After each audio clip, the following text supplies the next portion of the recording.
नगर लोकसभा मतदारसंघातील राष्ट्रवादी काँग्रेसचे उमेदवार आमदार संग्राम जगताप यांच्या प्रचारार्थ शेवगावमध्ये आघाडीनं रॅली काढली। यावेळी युवा नेते रोहित पवार यांनी शेवगावकरांशी संवाद साधत राष्ट्रवादीला साथ देण्याचं आवाहन केलं। शेवगाव येथे राष्ट्रवादी काँग्रेस आघाडी जनशक्ती आघाडीनं आमदार संग्राम जगताप यांच्या प्रचारार्थ पदयात्रा आयोजित केली। यावेळी युवा नेते रोहित पवार, माजी आमदार नरेंद्र घुले, चंद्रशेखर घुले, जनशक्ती मंचचे संस्थापक ॲडव्होकेट शिवाजी काकडे, जिल्हा परिषद सदस्य हर्षदा काकडे, सुवर्णा जगताप, योगिता राजळे, पंचायत समितीचे सभापती डॉ क्षितिज घुले, संजय कोळगे, अरुण लांडे, संजय फडके, संपत नेमाणे, डॉ मेधा कांबळे, जगन्नाथ गावडे आदी सहभागी झाले होते। क्रांती चौकातील श्री गणेशाचं दर्शन घेऊन पदयात्रेस सुरुवात झाली। यावेळी मतदारांच्या गाठीभेटी घेऊन पवार यांनी आघाडीच्या उमेदवाराला मतदान करण्याचं आवाहन केलं।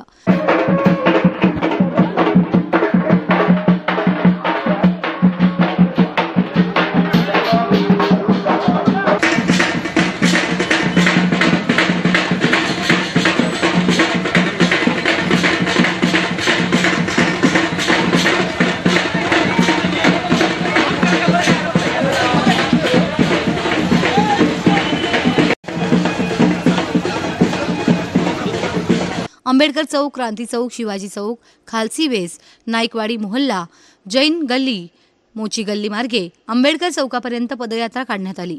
या रॅलीला शहरातून उत्स्फूर्त प्रतिसाद मिळाला। प्रतिनिधी संदीप देहाडराय, महानगर न्यूज ब्युरो, शेवगाव।